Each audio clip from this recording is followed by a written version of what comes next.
Hi guys, this is lecture 3। हम लोग unit 1 discuss कर रहे थे नेटवर्किंग, जिसमें हम लोग आज पढ़ने वाले हैं www के बारे में। एक सिंपल लाइन में बोले तो www एक सर्वर है। तो इसको समझने से पहले आपको ये समझना होगा कि एक्चुअल में सर्वर क्या होता है और वो किस तरह से काम करता है। तो आइए समझते हैं सर्वर क्या है। Server is a centralized system that stores the documents of a network and serves the informations to the client devices. Server एक सेंट्रलाइज्ड डिवाइस है। सेंट्रलाइज्ड डिवाइस का मतलब क्या है? बहुत सारे सिस्टम्स और बहुत सारी डिवाइसेस के बीच में काम करने वाला एक ऐसा सिस्टम जो सभी को सर्विसेज देता है, वो सेंट्रलाइज सिस्टम है। और बाकी की जो कनेक्टेड डिवाइसेस हैं वो क्लाइंट डिवाइसेस कहलाते हैं। आप इसको समझ सकते हैं किसी स्कूल के ऑफिस की तरह। किसी स्कूल में बहुत सारे रूम्स होते हैं, बहुत सारी क्लासेस होती हैं, बहुत सारे डिपार्टमेंट होते हैं, लेकिन उन सब का एक कंट्रोल रूम होता है जिसे हम लोग ऑफिस कहते हैं। तो ऑफिस एक सेंट्रलाइज रूम है, सेंट्रलाइज सिस्टम कह सकते हैं। वैसे ही यहाँ पे भी एक सर्वर सिस्टम होता है जो सभी डिवाइसेस या कंप्यूटर्स को सर्विस देता है। अब वो सर्विस किसी डेटाबेस की हो सकती है या नेटवर्क की हो सकती है। यहाँ पे एक छोटा सा फिगर मैंने बनाया हुआ है। यहाँ पे देखिए 3 कंप्यूटर सिस्टम है और एक मोबाइल डिवाइस है जो किसी एक सिस्टम से कनेक्टेड है। तो ये जो सेंट्रलाइज सिस्टम है ये एक्चुअल में सर्वर है, एक छोटा सा सर्वर किसी ऑफिस के अंदर का। ये सर्वर हम लोग क्यों बनाते हैं? ताकि हम किसी एक सर्विस को पैरेलली सभी डिवाइसेस के पास भेज सकें। सर्वर किसी बड़े नेटवर्क आर्किटेक्चर को बनाने में मदद करता है और नेटवर्क या इंफॉर्मेशंस की सर्विसेज को इजी बनाता है। इसको मेंटेन करना, मैनेज करना आसान होता है। और मान लीजिए अगर कोई बड़ा डेटाबेस यानी डेटा है किसी ऑफिस का या किसी कंपनी का, और उसे अगर एक सर्वर में नहीं स्टोर किया जाएगा, तो अगर उस ऑफिस के अंदर 1000 सिस्टम लगे हुए हैं तो वो डेटा हर एक सिस्टम में स्टोर करना पड़ेगा, क्योंकि उस डेटा की ज़रूरत सबको हो सकती है। तो वो सारा का सारा डेटा हर एक सिस्टम में स्टोर करना पड़ेगा।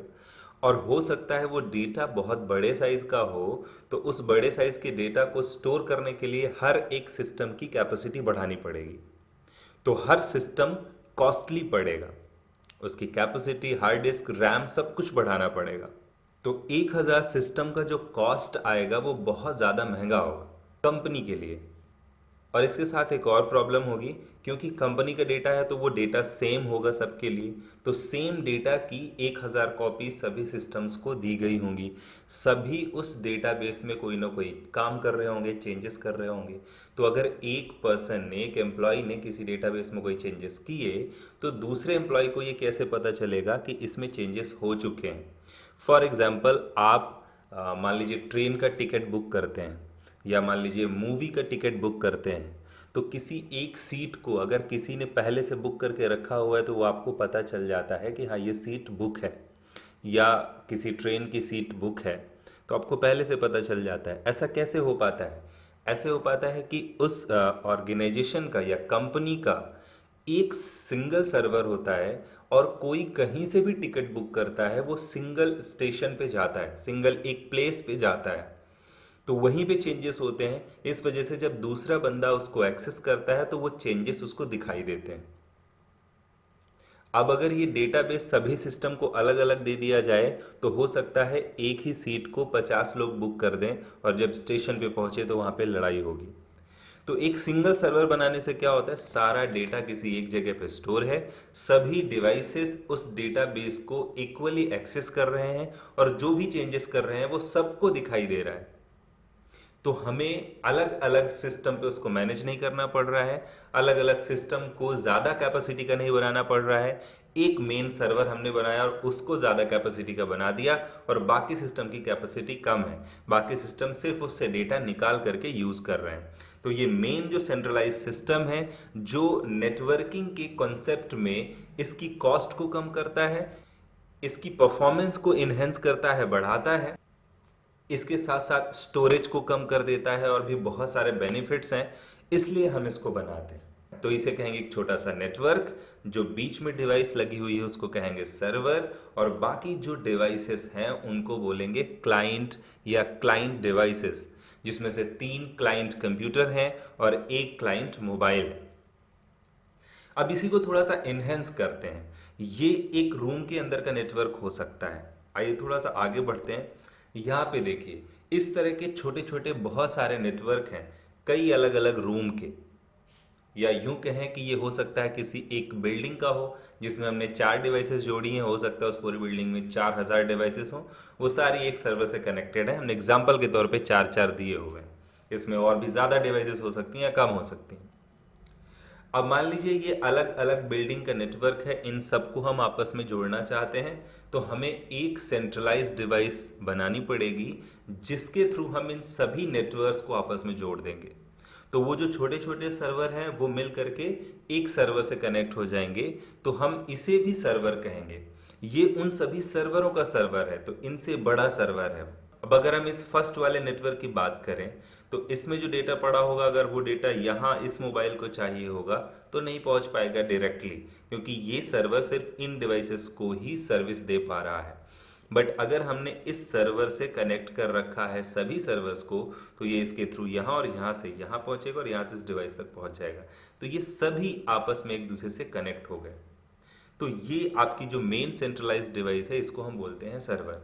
और यही सिस्टम है ओवरऑल वर्ल्ड में, कंट्री में, स्टेट में, डिस्ट्रिक्ट में, हर लेवल पे सर्वर बनाए गए हैं और एक दूसरे से कनेक्ट कर दिए गए हैं।